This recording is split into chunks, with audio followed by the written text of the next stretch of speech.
Et on se retrouve en direct sur le plateau de TV Finance. La Bourse de Paris démarre sa séance et comme tous les lundis, on va s'intéresser au CAC avec Mathieu Serron. Bonjour. Bonjour Dine, bonjour à tous. Vous êtes trader et fondateur de Galileo Trading. L'indice parisien a donc stagné sur la semaine écoulée, ne parvenant pas à établir un nouveau record historique en clôture. Les marchés semblent déboussolés par la politique commerciale fluctuante de Donald Trump. Tout à fait, nous sommes vraiment dans une phase de marché assez particulière, de montagne russe, avec des écarts très importants, et ce sur tous les actifs, sur les indices, on le voit bien, sur le CAC, avec des écarts de l'ordre de 1,5% plusieurs fois par jour. Sur les actions, nous avons des mouvements qui sont extrêmement violents, sur les devises également, avec la semaine dernière un euro-dollar qui est passé de 1,0350 à quasiment 1,09. Sur les taux aussi, avec mardi une hausse historique du 10 ans allemand, donc de 30 points de base suite aux annonces qui ont été faites. Sur les cryptos aussi, mais là on est un petit peu plus habitué.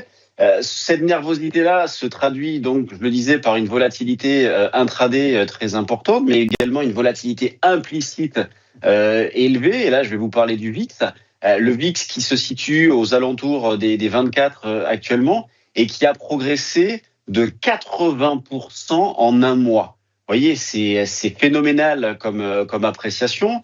D'ailleurs, en ce qui concerne les marchés américains, eh bien, ils sont sur des niveaux très importants, autour des 5700 points sur les SP500, 20 000 points sur le Nasdaq. Vous avez dans la zone la moyenne mobile long terme à 200 jours qui est ici. On arrive également sur des niveaux support importants.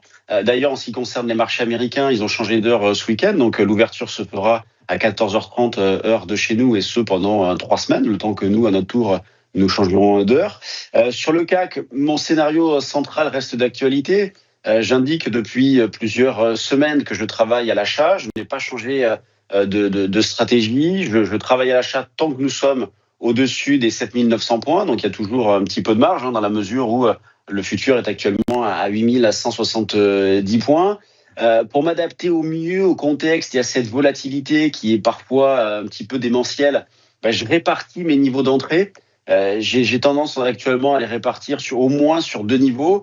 Le premier consistant à viser un écart de 0,7%, donc 0,7-0,8% de repli pour tenter un achat. Et d'ailleurs, c'est la zone actuellement autour des 8155, donc 8155 sur le futur est une zone d'achat possible pour viser éventuellement un retour sur les 8215 niveaux sur lesquels nous étions vendredi à la clôture. Et donc 0,7-0,8 jusqu'à 1,5.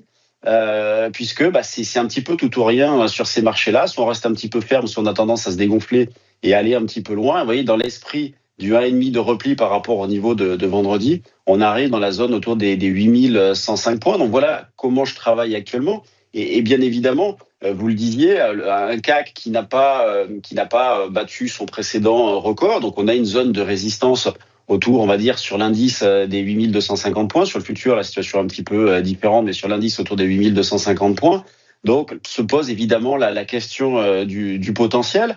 Moi, je pense que dans l'état actuel des choses, il y a toujours du potentiel. En tout cas, en l'absence d'indications baissières. Les indications baissières, nous en avons aux États-Unis, mais sur les marchés européens, pour l'instant, les tendances restent intactes. On est à proximité de nos plus hauts historiques, aussi bien sur le CAC que sur le DAX. Donc, dans l'état actuel des choses, je continue d'acheter. Mais voilà, se pose la question du potentiel. Et c'est pourquoi, dans ce contexte-là, eh bien, je continue de mettre en place des couvertures. C'est voilà une proposition que je fais depuis plusieurs semaines sur votre antenne où j'alterne entre des achats de put et des achats de put spread. Alors, du fait d'une volatilité plus élevée en ce moment, je passe plutôt par des achats de put spread pour justement vendre également un petit peu de volatilité, ce qui permet d'amortir un petit peu en cas d'écart assez important, notamment à la baisse. Donc voilà vraiment l'état d'esprit dans lequel je suis, en continuant à travailler à l'achat, mais avec bien évidemment de la méfiance, des niveaux d'alerte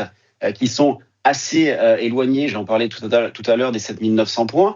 En catalyseur, cette semaine, nous aurons quelques résultats d'entreprise. Alors au sein des valeurs du CAC, non, mais en Allemagne, nous aurons notamment un secteur très recherché, en tout cas qui suscite beaucoup d'inquiétudes, le secteur automobile avec cette semaine Volkswagen et BMW. Et puis aux États-Unis, nous aurons Oracle et Adobe. Et en termes de catalyseurs macroéconomiques, nous aurons les chiffres de l'inflation aux États-Unis mercredi. Merci beaucoup pour votre analyse. Je vous souhaite une bonne journée. Mathieu Serronne.